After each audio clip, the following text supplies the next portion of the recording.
My name is Piper West.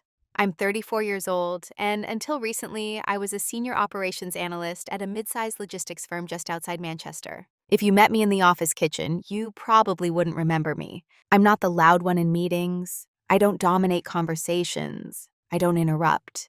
I don't perform intelligence. I apply it quietly. I dress simply, tailored trousers, neutral blouses, hair always pulled back. People often mistake composure for compliance, stillness for softness. At work, I was the dependable one, the safe pair of hands, the person managers leaned on when something needed fixing but didn't want attention drawn to the mess. I didn't complain. I didn't gossip. I delivered.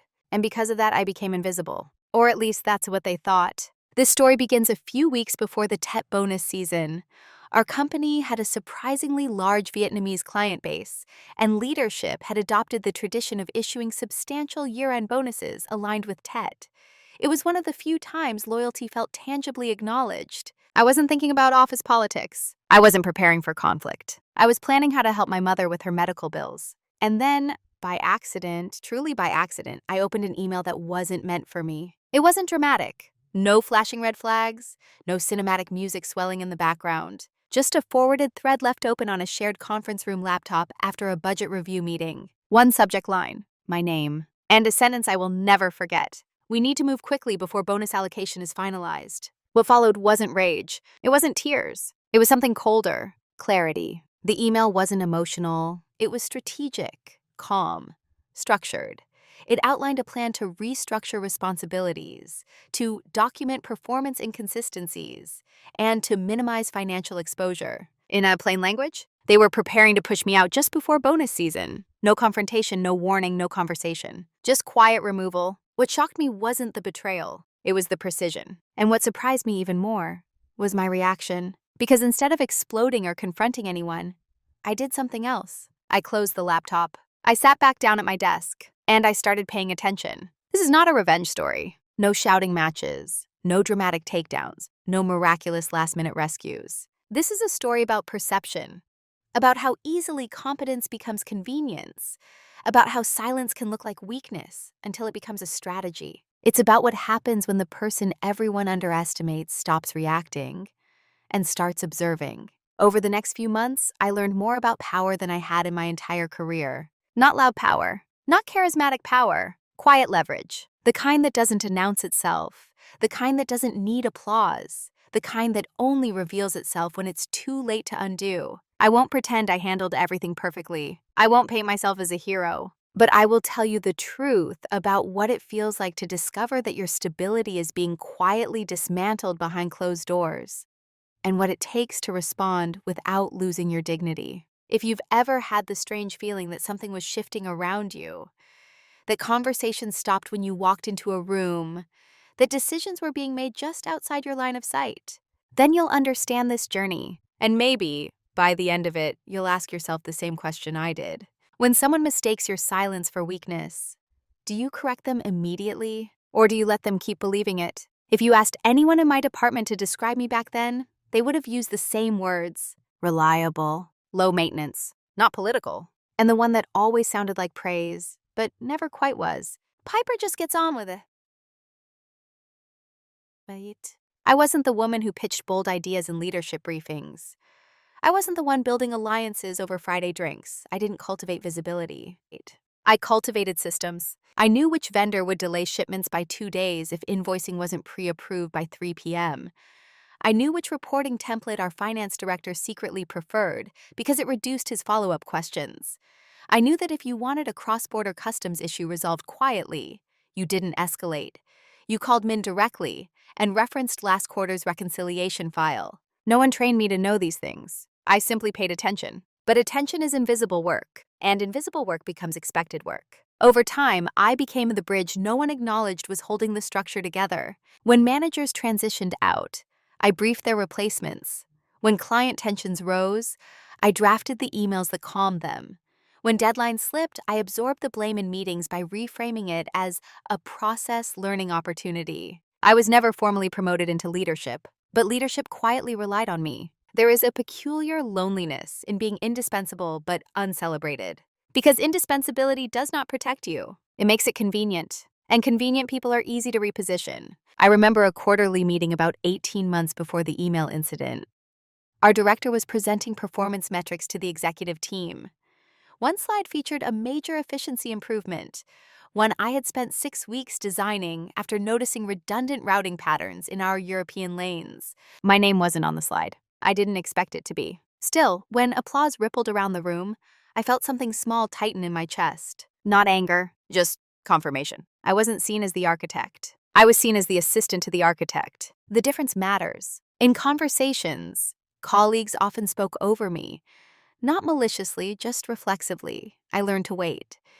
If my idea was strong enough, someone else would eventually repeat it louder and receive the nods. I told myself it didn't matter. The work mattered. The outcome mattered. Recognition was noise. That's what I believed. But invisibility compounds. It shifts how people measure your value. Soon, I wasn't being consulted on strategic shifts. I was being informed after decisions were made. I wasn't asked what I thought. I was asked if I could handle implementation. Handle, such a careful word. It implies capability. It removes authorship.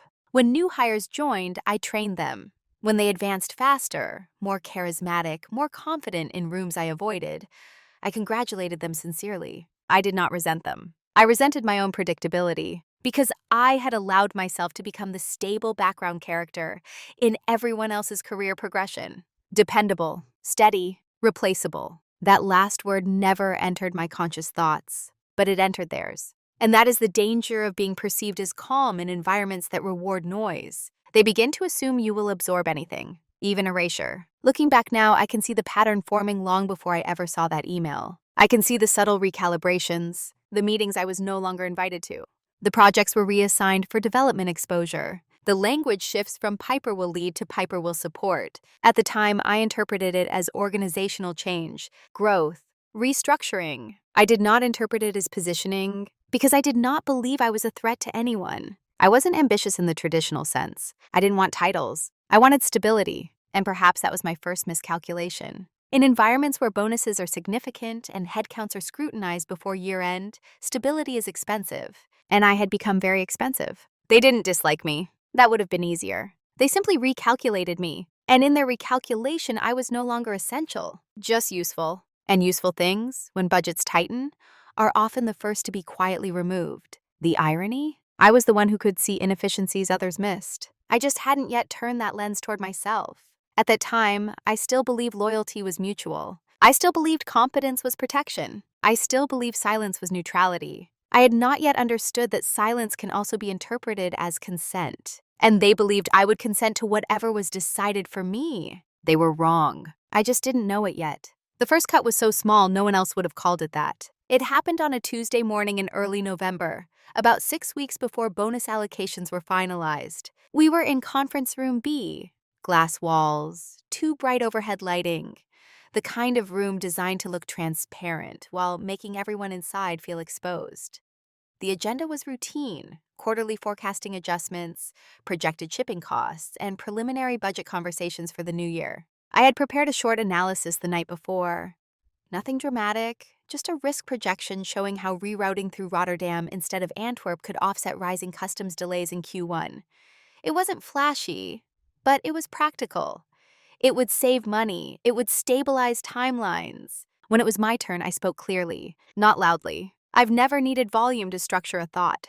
I've modeled an alternative routing option that reduces projected overage by roughly 8% if implemented before January, I said, clicking to the slide. There was a brief pause. Our department manager, Colin, leaned back in his chair.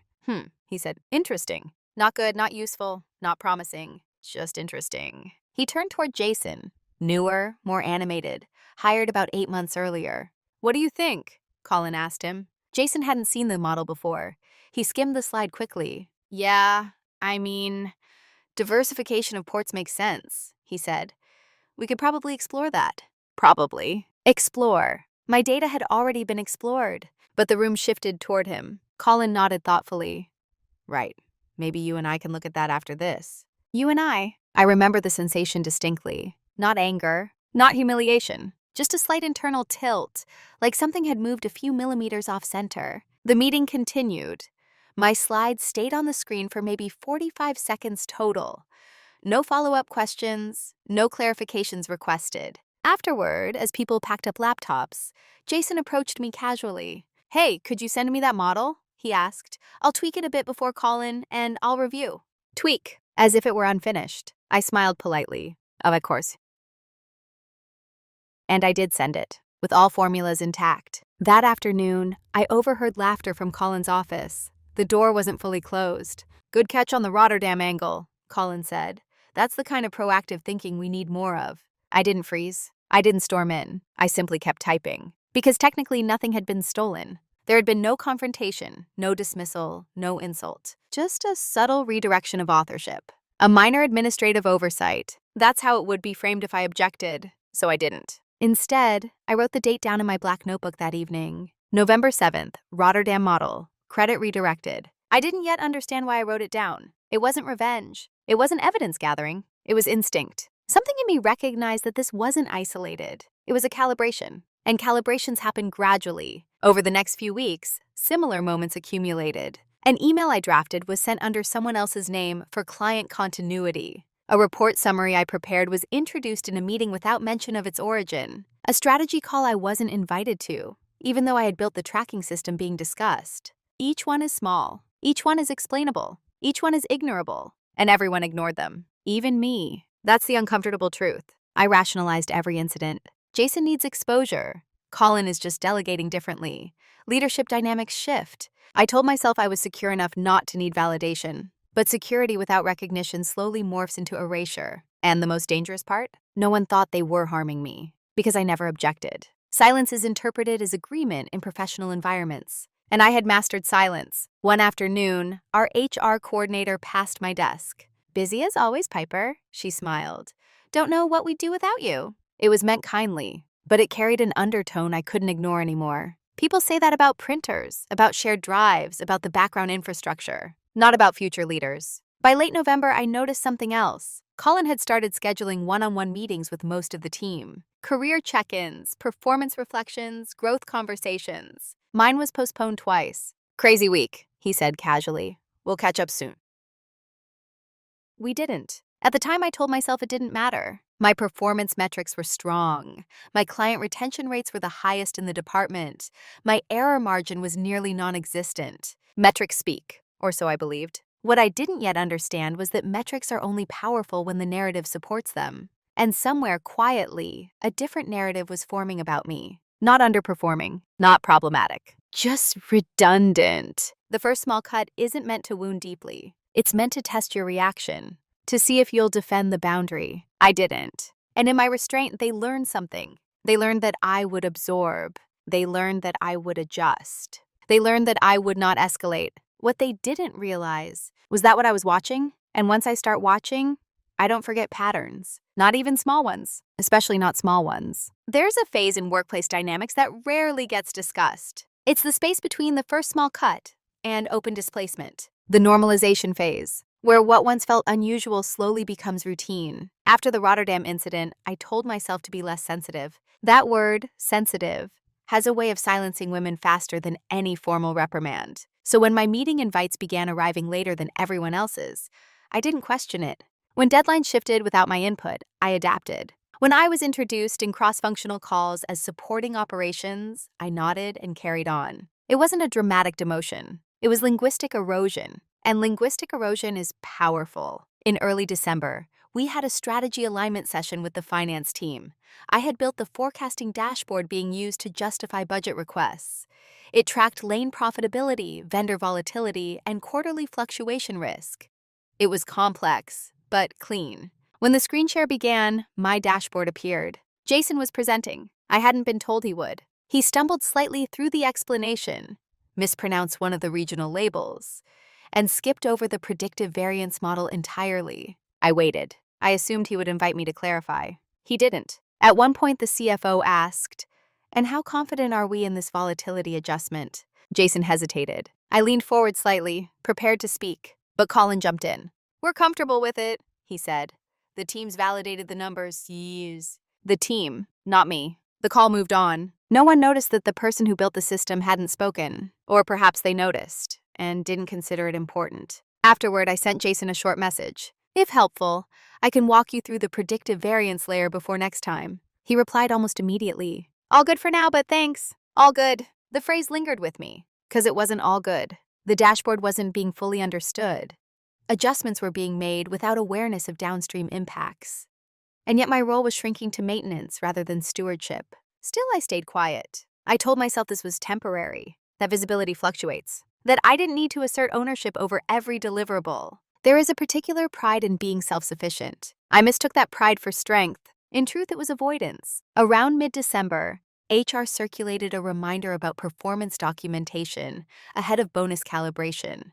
Managers were required to submit summaries highlighting impact, leadership, and growth contributions. I received an automated confirmation that my review had been submitted. I hadn't seen it. That was unusual. Typically, Colin and I would at least have a cursory discussion before documentation was finalized. This time there was no meeting, no preview, no shared language, just submission. That evening, I opened my black notebook again. December 14th, performance review submitted without discussion. I didn't yet know what it contained, but I knew what it didn't contain: my voice. In the weeks leading up to the holiday break, I noticed a subtle shift in tone from colleagues. Not colder, just different. Conversations about next year's structure, comments about streamlining, jokes about who survives budget season. They weren't directed at me, but they landed near me. One afternoon in the kitchen, I overheard Jason speaking quietly to another teammate. Yeah, some roles might merge, he said. Operations could get leaner. Leaner. Such a sanitized word for removal. When he noticed me entering, the conversation pivoted instantly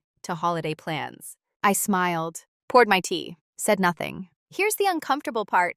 I began to anticipate exclusion. When meetings were scheduled, I checked calendars to see if I was included before reading the agenda. When emails were sent, I scanned CC lines first. That's how normalization works. It trains you to monitor your own erasure. And because nothing explosive happens, you question your interpretation. Maybe I'm overthinking. Maybe this is standard restructuring. Maybe everyone feels this way. But not everyone did. I watched how others were positioned. Jason was given direct exposure to senior leadership. Another colleague was assigned a pilot initiative to showcase innovation. Even newer hires were being looped into strategic discussions. I was being looped out, gradually, politely, efficiently. And because I never protested the first small cut, the boundary kept moving. What I didn't realize at the time was that my silence was being interpreted as low resistance. Not maturity, not professionalism, low resistance. The kind that makes organizational adjustments easier. By late December, I felt something unfamiliar beneath my composure. Not fear, not yet, but a quiet dissonance. A sense that I was no longer operating inside the full picture. That decisions about me were being made without me. And still, I didn't confront anyone, because confrontation would require proof. And I didn't have proof, just patterns. And patterns are easy to dismiss, until they align into something undeniable. At that point, I was still hoping they wouldn't, still believing that loyalty would balance out perception, still trusting that competence would speak for itself. It doesn't. Not when the narrative has already shifted. And I had not yet realized the narrative about me was already being rewritten. There's a moment in every long-term professional relationship when you realize something quietly unsettling. You are no longer being evaluated for who you are. You are being managed according to a role someone else has decided you fit. By mid-December, I could feel the outline of that role hardening around me. It wasn't written anywhere. No one announced it, but it was there. I was the stabilizer, the one who handles implementation, the one who doesn't require reassurance, the one who doesn't push for visibility, the one who makes other people look decisive. In other words, reliable, useful, and visible. And roles like that are efficient for organizations, but they are also easy to compress. At our final all-hands meeting before the holidays, leadership shared a slide about 2024 structural optimization. It was full of vague phrasing, agility, lean frameworks, strategic realignment, words that sound progressive. But in operational language, they mean one thing: reallocation of responsibility. I watched as future initiatives were assigned. Jason would co-lead the new vendor consolidation project. Another teammate would spearhead digital integration pilots. Colin would oversee cross-regional optimization. And me? Piper will continue ensuring operational continuity during the transition. Ensuring continuity. Sounds respectful? It isn't. It means hold everything together while others step forward. It means stay where you are. It means we trust you to maintain, but not to expand. After the meeting, a colleague clapped me lightly on the shoulder. "You're lucky," she said. No extra pressure. Lucky. That word echoed strangely, because what she saw as freedom, I recognized as containment. There is a difference between being trusted and being parked, and I was being parked. Over the next week, I noticed subtle adjustments in workflow approvals. Access to certain budget forecasting layers was rerouted through JSON for visibility. Vendor renegotiation calls I used to attend alone were now scheduled with Colin present, not because I had failed, but because the narrative had shifted. I was no longer positioned as strategic. I was positioned as dependable. And dependable people are rarely invited into uncertainty. They are assigned to manage its aftermath. One afternoon, I overheard a phrase that crystallized everything. Colin was speaking to a regional director over speakerphone.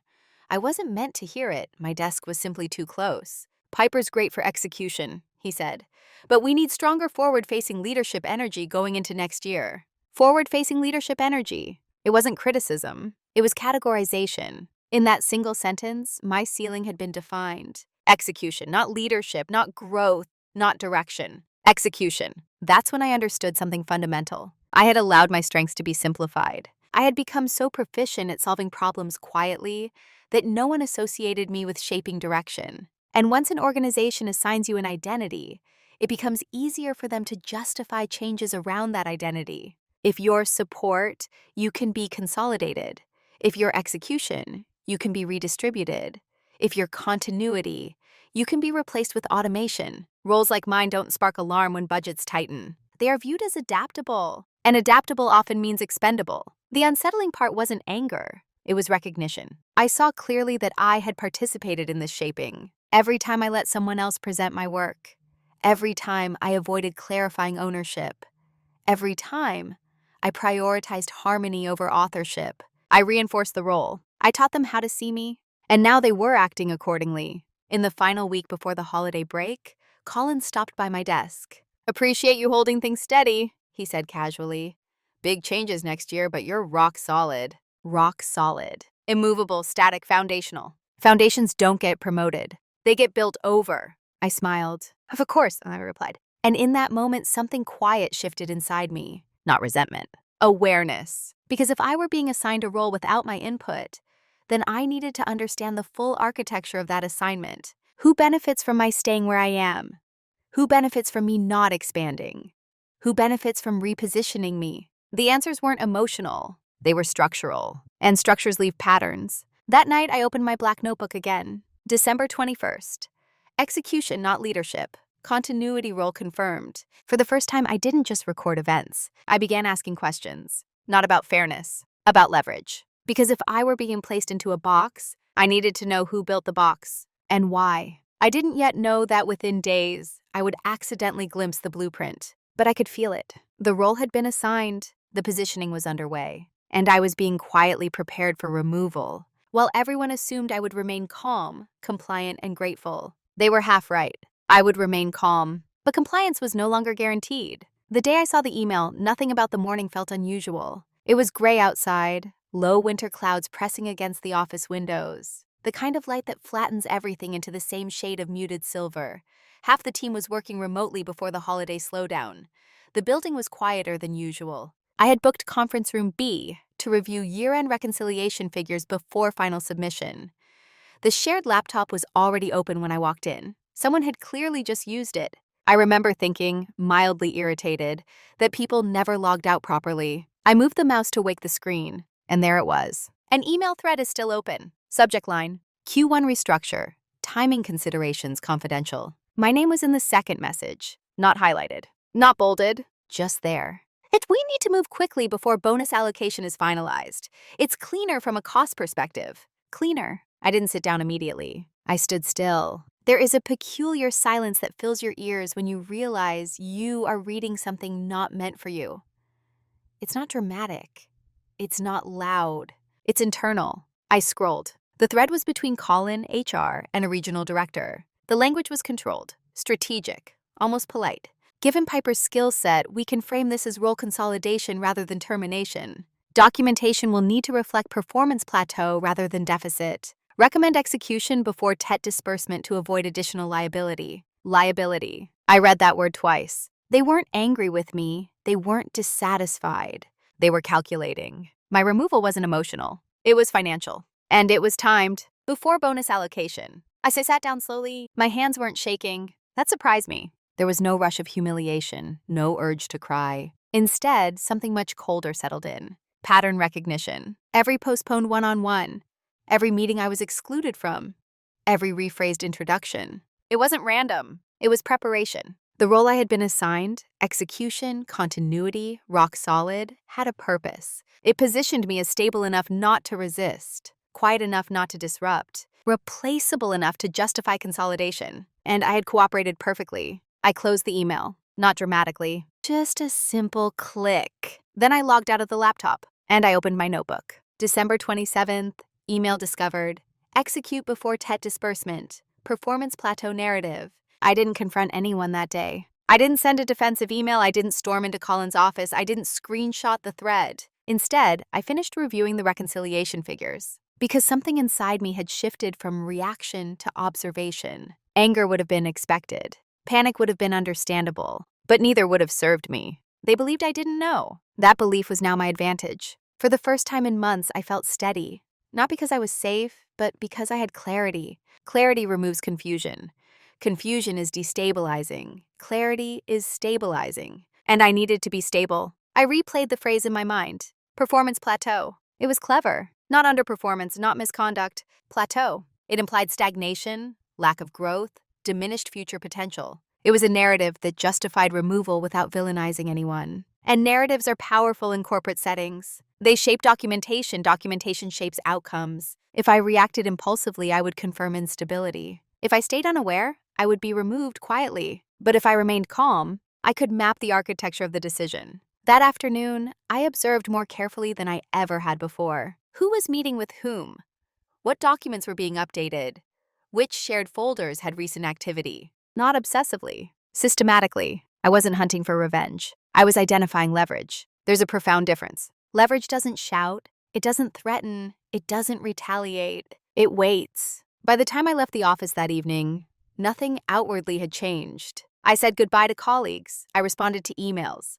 I confirmed vendor timelines. But internally, I was no longer the same person who had walked in that morning.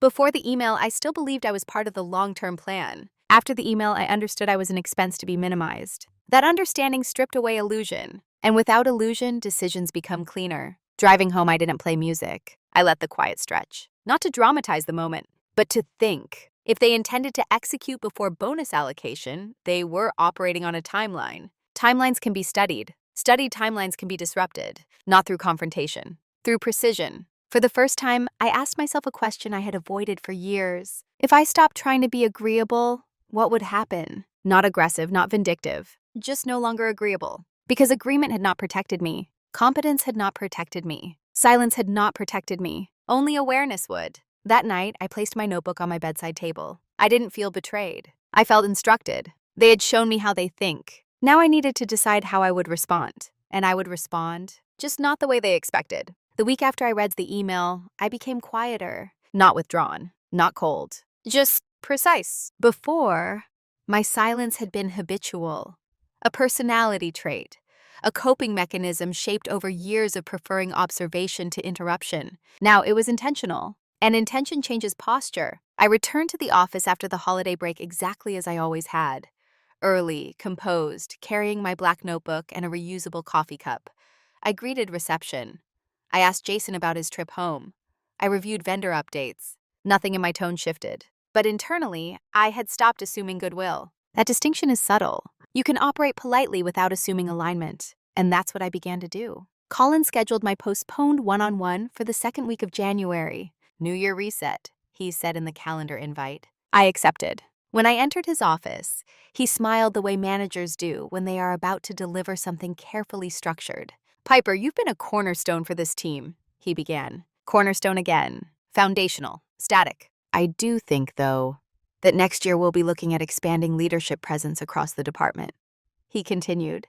There's an opportunity for you to reflect on how you want to grow. Reflect on how you want to grow. The phrasing was strategic. It shifted responsibility for future movement onto me, while implying I had not yet demonstrated it. I listened, did not interrupt. He spoke about visibility, forward-facing engagement, energy in rooms, not performance metrics, not client retention, not system accuracy. Energy. I nodded slowly. That's helpful, I said. Can you clarify what measurable changes you'd like to see? A small pause. He hadn't expected a metrics question. Well, more proactive contributions in leadership forms, he said vaguely. I've contributed forecasting models and risk mitigation plans in the last 3 quarters. I replied evenly. Are there specific forms you'd like me to prioritize? Another pause. He shifted in his chair. Just more presence, he said. Presence. An intangible criterion. Difficult to document, easy to weaponize. I wrote the word down in my notebook during the meeting, not defensively. Factually, afterward, I didn't confront him about the email. I didn't hint that I knew. Instead, I did something simpler. I stopped volunteering extra. For years, I had absorbed overflow work without complaint. If someone missed a deadline, I compensated. If a presentation needed refining, I stepped in. That stopped, not abruptly, just consistently. If a task fell outside my documented scope, I asked for written confirmation before proceeding. If someone requested an analysis quickly, I replied with a clear timeline. If Jason asked for a model tweak, I suggested we review it together on a call. So authorship remained visible. No hostility, just boundaries. Silence, when unexamined, looks like compliance. Silence, when structured, becomes strategy. Within 2 weeks, subtle friction emerged. Deadlines stretched slightly when I didn't preemptively fix them. Meetings ran longer when I didn't summarize the conclusions for everyone. Follow-up emails increased because I wasn't drafting them in advance. No one accused me of underperforming, because I wasn't. I was delivering exactly what my role required, nothing more. And that revealed something important. My extra had been cushioning inefficiencies. Without it, the system felt different. Colin began checking in more frequently. Everything okay? He'd ask casually. Everything within scope, I'd respond. It wasn't defiance. It was alignment. If I were being reframed as plateaued execution, then I would execute precisely. No emotional overextension. No invisible labor. Meanwhile, I started documenting more carefully. Meeting summaries, task allocations, ownership of deliverables. Not to threaten, to clarify. Because if a narrative was being constructed about a performance plateau, I needed a counterweight. And counterweight requires evidence. One afternoon, I noticed something subtle. Jason had begun copying Colin on nearly all correspondence involving me. Not accusatory, not overt. Just inclusion. Monitoring. It didn't intimidate me. It confirmed the timeline was active. They were likely gathering documentation, which meant they were preparing to act. And here's what shifted fully inside me. I stopped hoping the plan would dissolve. Hope can paralyze strategic thinking. Acceptance sharpens it. They intended to remove me before bonus disbursement. That meant the window was narrow, which meant any response needed to be measured, not reactive. Silence became my leverage because they believed it signified passivity. They assumed I was unaware, that I would be surprised, that I would negotiate from a position of confusion. But I wasn't confused anymore. I was calculating. There is a quiet power in being underestimated. People speak freely.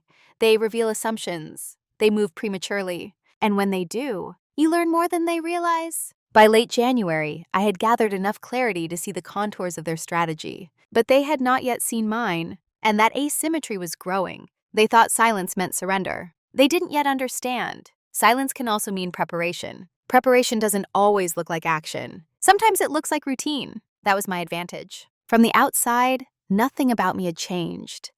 I arrived at the same time. I left at the same time. My reports were clean. My tone was steady. I even laughed at the appropriate moments in meetings. But internally, I had shifted from participant to analyst, and I began studying the system the way I used to study logistics patterns, looking for dependencies. Because every corporate structure, no matter how polished, rests on invisible interlocks. And I had built many of them. The first thing I did was review my own access history. Which systems required my credentials? Which vendor relationships were documented formally? Which ones were built on personal continuity? Over 7 years, I had become the primary operational contact for 3 of our most complex cross-border clients, 2 in Southeast Asia, 1 in Eastern Europe. Officially, those relationships belonged to the company. Unofficially, they ran through me, not because I insisted, because consistency builds trust. When shipments stalled at customs at 2 a.m., they called my direct number. When invoice discrepancies triggered audits, they asked for me by name. None of that was dramatic. It was just reliability over time. And reliability accumulates weight. I began the mapping process of the flows. If my role were consolidated, who would absorb the predictive variance modeling? Who understood the exception handling layers in the dashboard?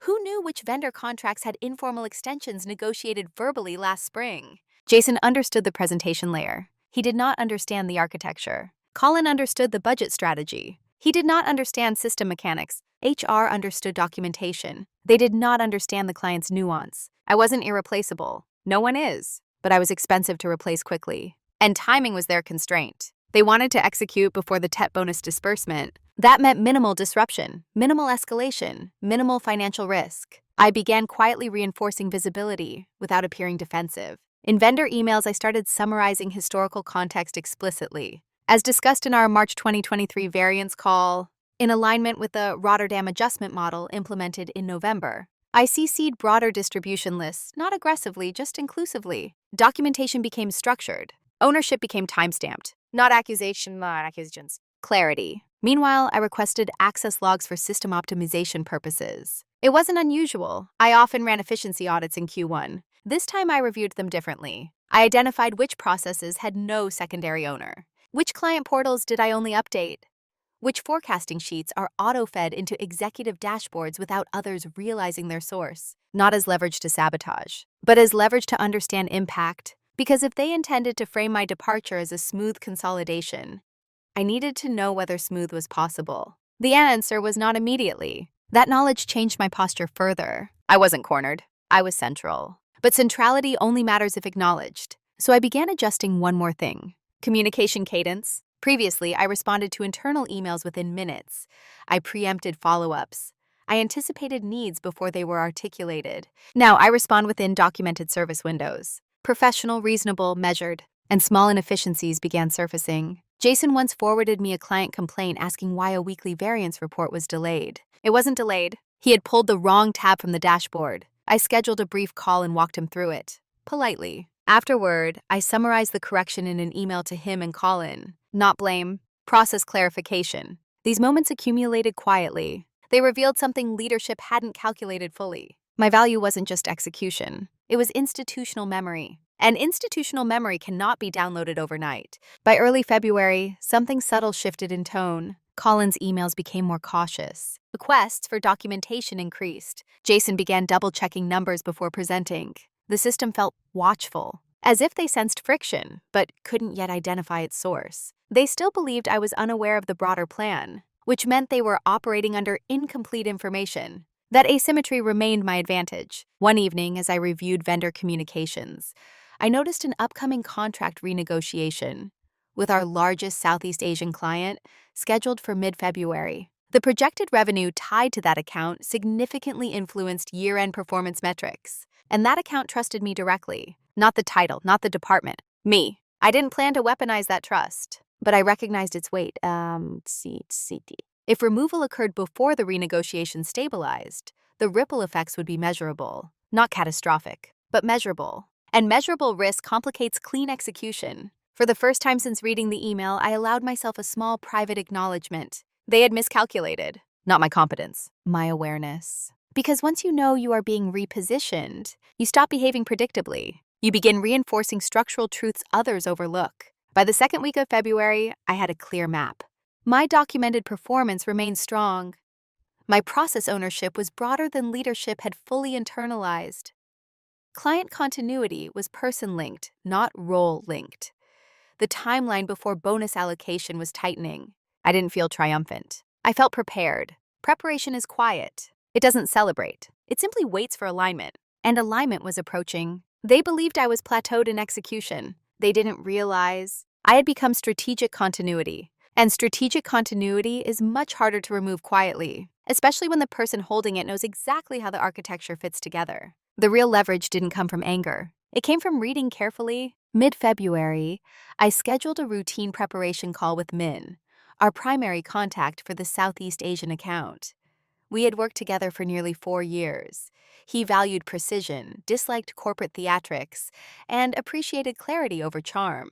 The upcoming contract renegotiation wasn't dramatic. It was procedural, but procedural adjustments determine revenue stability, and revenue stability determines headcount decisions. We reviewed shipment volumes, customs volatility, and projected fuel surcharges. Halfway through the call, Min paused.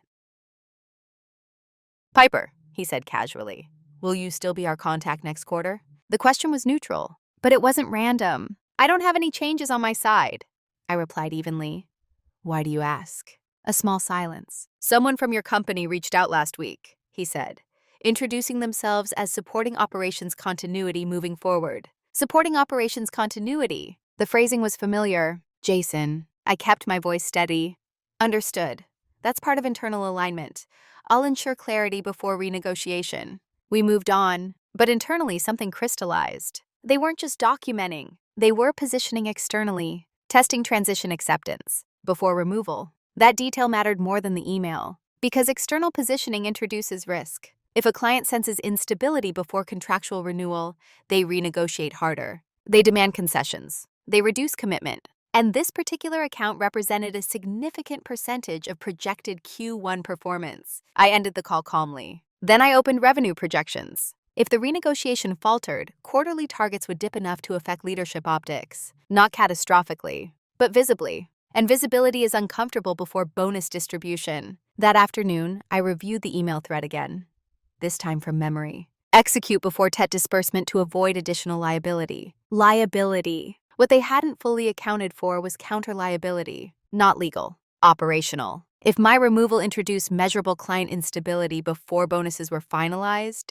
that risk would need explanation. And explanations travel upward. I didn't smile. I didn't feel victorious. I felt clear. The leverage wasn't a scandal. It wasn't an accusation.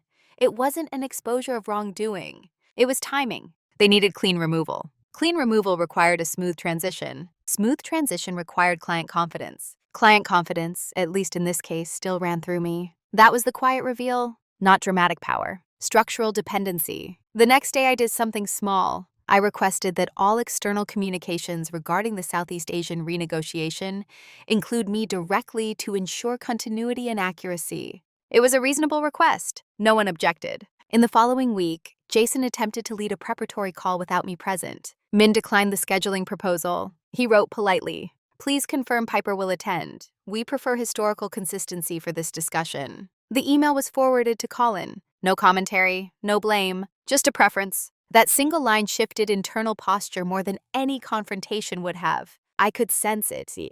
Colin stopped by my desk 2 days later. "We'll keep you central on the renegotiation," he said lightly. "No need to change what's working." No need to change what's working. The language had adjusted. Working. Not plateaued. Not redundant. Working. I nodded. That makes sense for continuity. Continuity. Now the word carried weight. Because continuity underpinned revenue, and revenue underpinned bonuses. They had planned to execute before TET disbursement, but now execution carries risk. Not explosive risk, just an inconvenient risk. An inconvenience at the wrong time disrupts clean narratives. That was the private clarity. I didn't need to threaten. I didn't need to reveal that I had seen the email. I didn't need to gather allies. I simply needed to remain central long enough for timing to shift. By the 3rd week of February, I noticed something else. My access permissions had not changed. My one-on-one check-ins with Colin became more neutral. Documentation requests slowed. The quiet urgency that had existed in January softened slightly. Not gone, just recalibrated. Because once leverage is recognized, even silently, behavior adjusts. They still intended to reposition me, but now the timeline was less straightforward. And timing in corporate decisions is everything. That night, I wrote only one sentence in my notebook. Leverage is rarely loud. It is structural. I didn't celebrate. I didn't relax. But for the first time since December, I understood something fully. They thought they were managing liability. They hadn't realized I was managing continuity. And continuity, at the right moment, outweighs cost. The question was no longer whether they would try to remove me. The question was whether they could afford to do it cleanly. And that answer was beginning to shift. Leverage gives you options. And options are dangerous. Because once you realize you have them, you must choose how to use them. By late February, the landscape had changed subtly. No one had acknowledged the email. No one had confronted me. No official restructuring announcement had been made. But the urgency that once pulsed beneath conversations had softened. The renegotiation with Min's company was now confirmed for the week before the TET bonus disbursement. The timing was not accidental. It meant leadership could not risk instability before final numbers were locked. For the first time since December, I wasn't reacting. I was deciding. And I had 3 clear options. Option 1, confront Colin directly. Reveal that I had seen the email. Force transparency. Negotiate retention from a position of awareness. It would have been emotionally satisfying. But emotionally satisfying decisions are rarely structurally powerful. If I revealed my knowledge, they would shift to a defensive posture. Legal language would tighten, documentation would accelerate, the narrative of performance plateau could harden quickly. Option 2, say nothing. Continue reinforcing structural dependency. Allow the bonus season to pass. Wait for the inevitable conversation after disbursement. This option was safe, but it left me reactive. It preserved income. It preserved position temporarily. It preserved dignity, but it did not shift identity. Option 3, move first. Not dramatically, not aggressively, strategically. If I were already being reframed as plateaued execution, I could either fight that label internally or remove myself from the frame entirely. Because here's the uncomfortable truth. Once an organization begins constructing a narrative about your stagnation, even if you survive the first attempt at removal, the narrative lingers. It resurfaces during the next budget review, the next leadership shuffle, the next optimization. I could outmaneuver timing. But could I outmaneuver perception? That was the deeper question. I spent a long evening at my kitchen table reviewing numbers. Not company numbers. Mine. Savings, investments, expenses, contingencies. If I walked away on my terms, what would that look like? What would I need to feel stable? For years, I had equated stability with employment continuity. But now I understood something sharper. Stability without agency is fragile. I wasn't afraid of being fired. I was unwilling to be quietly minimized. The next morning, I requested a brief meeting with HR. Not to accuse, not to escalate, to inquire about internal mobility pathways. It was a neutral conversation. I asked about lateral transfers, about cross-regional roles, about the timeline for role consolidation reviews. The HR representative answered politely, and in doing so, she revealed something subtle. No formal consolidation decisions have been approved yet, she said. Yet. The window was still open, which meant I could still alter the trajectory if I acted before documentation crystallized. That afternoon, I made the irreversible decision. Not confrontation, not exposure. Alignment. I reached out to a former colleague now working at a competitor, one I had maintained professional respect with over the years. Our conversation was simple. We're expanding cross-border analytics, she said. We need someone who understands structural variance modeling. Structural variance modeling, my expertise. Not plateaued, not execution only. Strategic. I didn't commit. I listened. And in listening, I realized something transformative.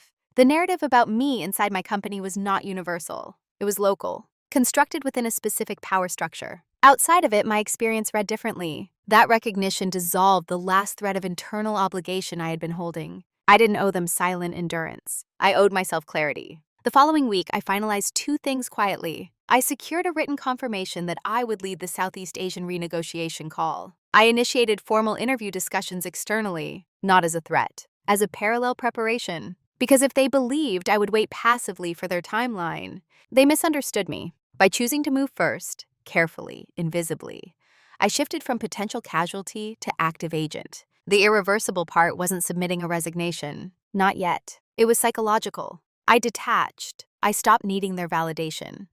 I stopped hoping for internal correction.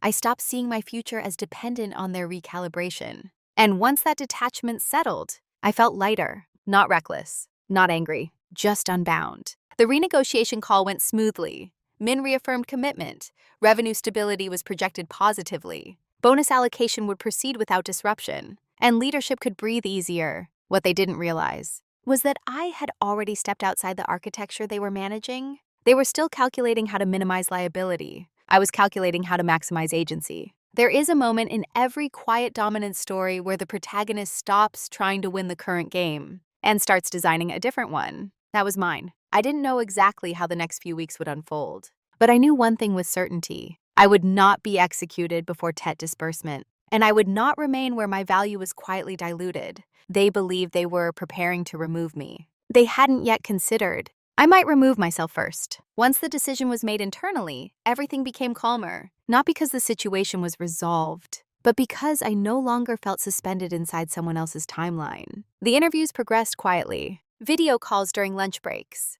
A technical case study was completed on a Sunday afternoon. A second-round discussion framed as exploring mutual alignment. No one at my company suspected anything. Why would they? My performance metrics remained intact. My tone remained measured. My calendar remained predictable. Externally, I was positioning. Internally, I was stabilizing. That distinction mattered. I did not withdraw effort. I did not sabotage workflows. I did not withhold information. Instead, I documented with even greater precision. Every deliverable had time-stamped ownership. Every meeting summary included clear action allocations. Every client update was distributed with structured context. If they intended to frame me as plateaued execution, the documentation now contradicts it quietly. Meanwhile, I requested something else, a formal clarification of role scope. I phrased it professionally. As we move into Q2 planning, I'd appreciate alignment on responsibilities to ensure no gaps during structural optimization. It sounded cooperative. It was strategic, because once role scope is clarified in writing, narrative flexibility shrinks. Colin replied with a bullet point summary of my current remit. It included ownership of cross-border forecasting models, primary contact for Southeast Asian account, oversight of vendor variance dashboards, ownership, primary contact, oversight. The language shifted from support to structural terminology. I saved the email, not as ammunition, as alignment evidence. By early March, the external offer arrived. It wasn't dramatically higher in salary, but it was positioned differently. Head of Cross-Border Analytics, not execution, not continuity. Head. The title wasn't ego-driven. It was architectural. It reframed me as strategic rather than supportive. I didn't accept immediately. Instead, I reviewed my company's bonus disbursement schedule. TET bonuses would be finalized and transferred within 2 weeks. The renegotiation had stabilized revenue projections. Leadership optics were secure. If I resigned before disbursement, I risked forfeiture. If I resigned immediately after, the timing would appear opportunistic. So I chose a third path. I accepted the external offer with a start date 4 weeks out. Then I waited, not passively, intentionally. During those final 2 weeks before bonus allocation, I behaved exactly as they expected. Reliable, steady, rock solid. Except now I wasn't stabilizing for retention. I was stabilizing for transition on my terms. The bonus was dispersed on a Thursday. The confirmation email arrived at 9:14 a.m. I read it once, closed it, breathed, not relief, resolution. At 10:30 a.m., I scheduled a meeting with Colin for the following Monday. Subject line, future alignment discussion. He accepted within minutes. The weekend was quiet. I didn't rehearse speeches. I didn't draft accusations. I simply reflected. They had planned to remove me before the bonus disbursement. Instead, I would leave after it voluntarily. That distinction mattered. Because in corporate narratives, timing defines power. If they terminated me pre-bonus, I would have been an expense minimized. If I resigned post-bonus, I would be a cost voluntarily relinquished. On Monday morning, I entered his office calmly. I've accepted a leadership role elsewhere, I said evenly. I'll ensure a structured transition over the next 4 weeks. There was a flicker across his face. Surprise! Calculation recalibration. That's sudden, he replied. Opportunities align at different times, I said. No accusation, no reference to the email, no exposure. Just alignment. He asked if there was anything they could have done differently. I paused. Not for drama, for precision. I think clarity earlier would have been helpful, I said.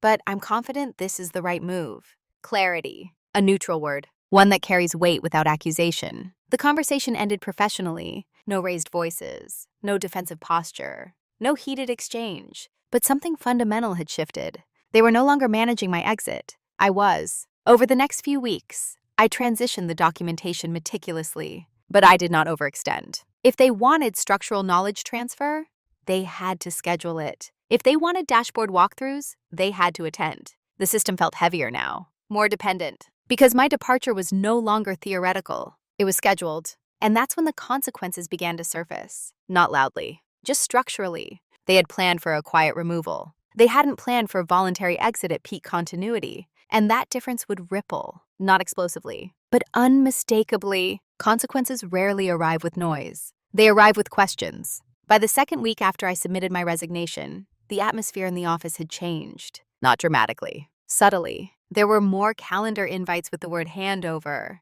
more Slack messages asking for quick clarifications, more hallway conversations that paused when I approached.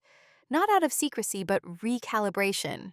Because now my departure was real, and reality exposes assumptions. Jason scheduled a 2-hour session titled Forecasting Architecture Deep Dive. He came prepared with questions, lots of them. How does the predictive variance layer adjust for customs volatility if Rotterdam exceeds projected delay thresholds? Which macros auto-trigger dashboard updates when vendor rates shift? Where's the documentation for last year's manual overrides? I answered each question patiently, and as I did, something became increasingly visible. He hadn't realized how interconnected the system was. He understood outputs. He did not understand design logic. There's no humiliation in that, but there is exposure. Meanwhile, the Southeast Asian client requested a formal introduction call with Jason and Colin to ensure stability post-transition. Min's tone was courteous, but cautious. On the call, he asked precise questions about response times, escalation paths, and decision authority. Colin answered confidently. Jason echoed support, but there were small hesitations. Gaps where familiarity should have been seamless. After the call, Colin stopped by my desk. "We'll need you on the next 2 client reviews," he said. "Just until things settle." Until things settle. I nodded, but we both understood something unspoken. Settlement wasn't immediate. Institutional memory doesn't transfer in a week. Documentation helps, but nuance lives in experience. In the 3rd week of transition, a variance discrepancy surfaced in one of the European lanes. It wasn't catastrophic, but it required quick recalibration to avoid margin erosion. Previously, I would have adjusted the model before anyone noticed. This time I waited for a formal assignment. It arrived 12 hours later. By then, the discrepancy had triggered additional review from finance. Not because I withheld help, because I operated within a defined scope, and without invisible buffering, the system felt slower. Colin's emails became more direct. "Can you prioritize this? Can you confirm ownership?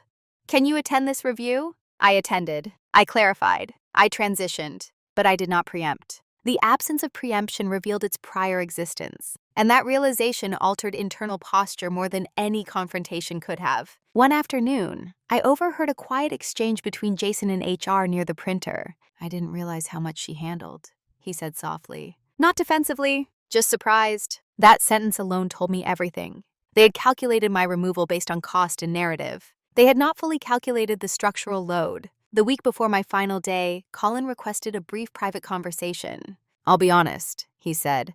"We didn't anticipate this level of operational density." Density, a precise word, not important, not value. Density. I kept my expression neutral. "Complex systems often appear simple from the outside," I replied. He nodded slowly. There was no accusation between us, but there was recognition. The narrative of performance plateau could not survive the current reality, because plateaued execution does not produce structural density. Strategic continuity does. Meanwhile, the bonus cycle had concluded. Leadership optics were intact. No financial exposure had occurred. From a timing perspective, they were safe. But from an operational standpoint, they were now absorbing transition strain. And strain shifts perception. Not instantly, but gradually. The most telling moment came on my second to last day. The CFO sent a department-wide email praising Q1 stability and successful renegotiation outcomes. My name was mentioned, specifically, for her leadership in cross-border analytics continuity. Leadership. Continuity. Not execution. Not plateau. Leadership. It was a small paragraph, but it recalibrated the narrative publicly. Too late to reverse my decision, but not too late to reveal misjudgment. There was no triumph in that. Only confirmation. When organizations attempt quiet removal based on misframed perception, they often realize the full scope only during absence. And absence has a way of clarifying architecture. On my final Friday, colleagues stopped by with polite well wishes. Jason looked genuinely thoughtful. "I wish I'd asked more questions earlier," he said quietly. "That's part of growth," I replied. Not condescending, just honest. Because this wasn't about punishing them. It was about understanding systems. They had misread me as low-resistance execution. Now they were recalculating. But recalculation doesn't reverse departure. It simply alters future decisions. The consequences weren't explosive. No one lost their job. No scandal surfaced. No public embarrassment occurred. Just structural friction. Increased workload. Delayed stabilization. A shift in perception. Quiet consequences. The kind that linger. And the most irreversible part, they couldn't reposition me anymore. Because I had already moved. There's a particular tone people use when they realize something is slipping beyond their control. It isn't loud, it isn't desperate.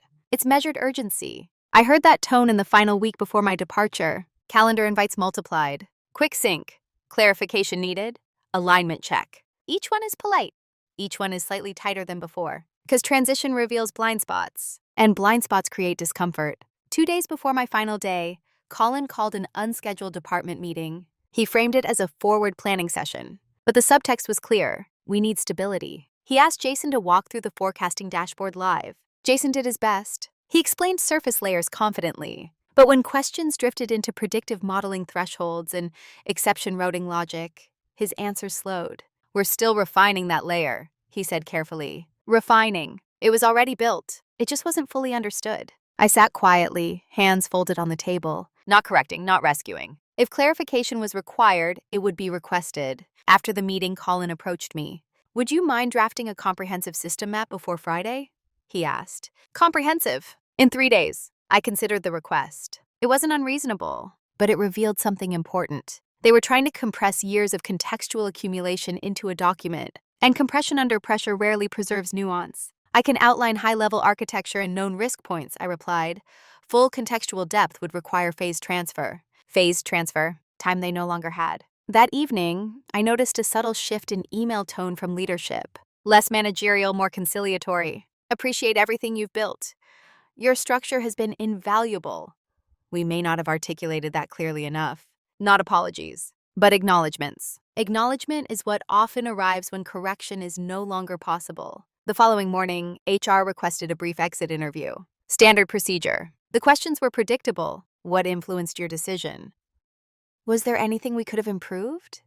Would you consider returning in the future? I answered calmly. I value clarity and role trajectory, I said. When trajectory becomes ambiguous, alignment shifts. Ambiguous trajectory. Neutral language, but precise. HR nodded thoughtfully. There was no reference to restructuring, no mention of consolidation, no hint that they knew I had once read the email. But something unspoken hovered between us. They had intended to control timing. Instead, timing had controlled them. Later that afternoon, a minor escalation occurred with the Southeast Asian account. An automated rate update misfired due to an overlooked dependency. Nothing catastrophic, but it required immediate recalibration. Jason attempted to resolve it independently. 2 hours later, he forwarded the thread to me. Can you sense check this before we respond? He wrote. Sense check. A quiet admission. I reviewed the issue. It stemmed from a manual override adjustment implemented last spring during customs volatility. An adjustment not documented formally, because at the time, speed mattered more than paperwork. Institutional memory again. I resolved it in 15 minutes. And as I sent the corrected response, I felt something settle internally. Not satisfaction. Closure. Because this was the final demonstration of structural density, not as proof, as reality. On my last day, Colin asked for a final one-on-one. He didn't sit behind his desk this time. He sat across from me. I underestimated how interconnected your role was, he said plainly. Underestimated. A simple word, but powerful. I appreciate that, I replied. He paused.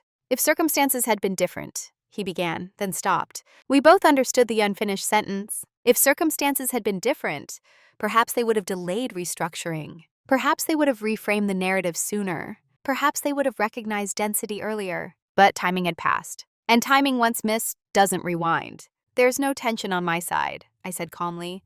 I'm grateful for what I learned here. And I meant it. Because the lesson wasn't about betrayal. It was about perception. They hadn't been malicious. They had been strategic. And so had I. But a strategy without full information produces flawed conclusions. They had calculated the cost. They hadn't fully calculated continuity. By the time they did, it was too late to fix. Not because bridges were burned, but because the direction had shifted. When I packed my desk that afternoon, it was quiet. No dramatic farewells, no heavy atmosphere. Just colleagues wishing me well. Jason shook my hand. You built something strong, he said.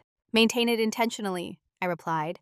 Because strength isn't self-sustaining. It requires awareness. As I walked out of the building for the final time, I didn't feel victorious. I felt aligned. They had once planned to execute my removal before the TEP bonus season. Instead, I left after a bonus season, on my terms. And the most irreversible part? They now understood my value fully, just not in time to retain it. People often imagine confrontation as explosive. Raised voices, sharp accusations, a final dramatic reveal. Mine was none of those things. It happened quietly, 3 days after my final working day. I had returned to collect a personal notebook I'd left in my desk drawer. Security clearance was still active for the week, so access wasn't an issue. As I stepped into the nearly empty office, I saw Colin standing near the window of conference room B, the same room where I had once read the email. He noticed me and gave a small nod. Piper, didn't expect to see you. Just collecting something, I replied. There was a brief silence. Then he gestured toward the room. Do you have a minute? I did. We sat across from each other at the same glass table where forecasting slides had once flickered on the screen. The light was softer this time, late afternoon, diffused. He didn't open a laptop, he didn't bring notes. This wasn't procedural. I've been reflecting, he began, on how we handled planning earlier this quarter. Planning. Carefully chosen word. I let him continue. I think we became too focused on cost optimization and future positioning, he said. And in that process, we may have oversimplified certain roles. Oversimplified. I held his gaze calmly. It happens. Happened, I said. Another pause. Then he asked something unexpected. Did you know? The question wasn't specific, but it didn't need to be. Did you know about the restructuring discussions? Did you know about the timeline? Did you know we were preparing documentation? I could have deflected. I could have exposed the email. I could have turned the moment into vindication. Instead, I answered carefully. I sensed a narrative forming, I said, and I responded accordingly. No accusation, no confession of reading anything confidential. Just truth. He nodded slowly. We underestimated your awareness, he admitted. Underestimated. The word had followed me for months. Now it landed differently. I wasn't trying to win anything, I replied. I was aligning with what I saw. There was no hostility in the room, only clarity. He leaned back slightly. For what it's worth, he said, your departure forced us to reassess how we evaluate structural value. Structural value, a phrase that would have meant little to me a year ago. Now it meant everything. That's good, I said softly, because this wasn't about proving them wrong. It was about understanding how systems misread quiet strength. He studied me for a moment. You could have handled this very differently, he said. I know, I replied. And I did. I could have escalated, filed complaints, threatened exposure, negotiated aggressively. But none of that would have changed the underlying perception problem. They hadn't intended harm. They had intended efficiency. I simply chose not to be part of an equation that minimized me. He gave a small, almost rueful smile. You stayed calm through all of it. Calm isn't the same as passive, I said. The sentence hung in the air, because that was the lesson neither of us had fully grasped at the beginning. Silence can look like agreement. Composure can look like compliance. Stability can look like stagnation. But those are interpretations, not truths. We stood at the same time. No handshake this time. Just acknowledgement. I wish you well, he said. And I wish you clarity, I replied, not as a warning, as a principle, because clarity earlier would have altered everything. As I walked toward the exit, I felt no heat in my chest, no triumph, no bitterness, no lingering need to be understood further. The confrontation had happened without accusation, without revelation, without drama, and that made it powerful. They knew I had not been unaware. I knew they had not been malicious. Both of us understood timing had been the decisive factor. The quiet dominance wasn't in exposing them. It was never needed. Sometimes the strongest confrontation is the one where nothing explodes, but everything becomes unmistakably clear. 6 months later, I sit in a different office. Smaller team, clearer mandate, a title that reflects architecture, not assistance. Head of cross-border analytics. The first time I saw it in my email signature, I didn't feel pride. I felt alignment, because the title wasn't louder. It was accurate. My days now are structured differently. I don't just refine systems, I design them from inception. I don't wait for strategic conversations to invite me in. I initiate them. I don't summarize other people's thinking. I present my own. But here's what's important. I did not become louder. I did not become more aggressive. I did not adopt a performative leadership persona. I remained observant, measured, structured. The difference is that I no longer allow those qualities to be misinterpreted. In my first leadership meeting at the new company, a senior director interrupted me mid-sentence. An old habit would have been to pause and wait. Instead, I calmly continued, not speaking over him, not escalating, just maintaining continuity of thought until I reached my point. He stopped, listened, nodded, and the room adjusted. That's what I understand now. You don't need to change your personality to shift perception. You need to remove ambiguity. Clarity is not volume, it's boundary. I am clearer about authorship, clearer about the scope, clearer about what I will absorb and what I won't. If someone presents my model, my name is attached. If responsibility expands, documentation follows. If expectations are vague, I ask for metrics. Not defensively. Structurally, the emotional wound I carried, the pattern of being valued for usefulness rather than voice, has softened. Not because people changed, because I did. I stopped equating harmony with invisibility. I stopped confusing adaptability with self-erasure. I stopped believing that silent competence would automatically translate into strategic recognition. Competence needs framing. Otherwise, others frame it for you. And framing shapes trajectory. Sometimes I think about that email, not with resentment, with gratitude. It was never meant for me to see, but seeing it accelerated something that might have taken years to surface. It revealed how easily organizations reduce people to cost lines and narrative shortcuts. It revealed how dangerous it is to rely on quiet value without visible alignment. And it revealed something about myself. When underestimated, I do not collapse. I calibrate. The most interesting shift, though, isn't professional. It's internal. I no longer monitor rooms for signs of exclusion. I no longer scan CC lines with quiet apprehension. I no longer wait to see if I've been included. If I belong in a room, I ensure presence. If I don't, I ask why. Without edge, without insecurity. Just clarity. My black notebook still sits beside me most days. But the entries are different now. Less about documenting small cuts.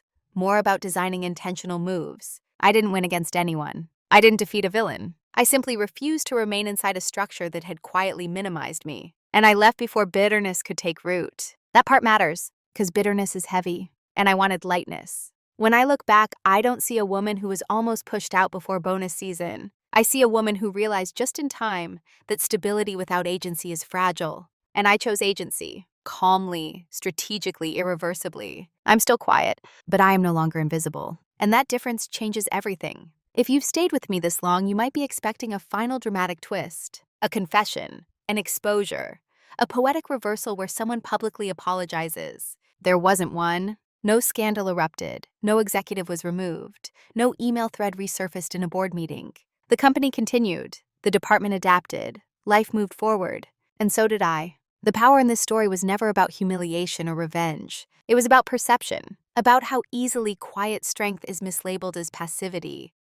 How competence without visible authorship becomes convenience. How silence, when unexamined, invites interpretation. I wasn't almost fired because I lacked value. I was almost removed because my value had been simplified, flattened into execution, detached from strategy, separated from authorship. And I allowed that framing for a while, not because I was weak, because I believed the results spoke loudly enough. They don't. Results need a narrative. Narrative needs clarity. Clarity needs boundaries. The email I accidentally read wasn't a betrayal. It was information. It showed me how decisions were being shaped, how was timing being calculated, how cost was being weighed against continuity. Once I saw that architecture clearly, I stopped reacting emotionally. I responded structurally. That's the quiet dominance. Not shouting, not exposing, not humiliating, just moving one step ahead of a narrative that no longer served you. Here's the deeper truth I learned. When someone mistakes your silence for weakness, you have two choices. You can correct them loudly, or you can let them continue believing it while you build leverage quietly. But leverage isn't manipulation. It's awareness. Awareness of your structural value, awareness of timing, awareness of perception gaps, and then making a decision that preserves your dignity. I didn't stay to prove them wrong. I didn't leave to punish them. I left because I understood my trajectory had been quietly redirected without my consent. And once you see that clearly, you cannot unsee it. Sometimes, the strongest move is not defending your place in a system. It's choosing a system that sees you accurately from the beginning. There are workplaces where you will always be the safe pair of hands. And there are workplaces where you will be the architect. The difference often isn't your skill. It's your framing. If you've ever felt that subtle shift, the meetings you're no longer invited to, the credit that moves sideways, the language that changes from lead to support.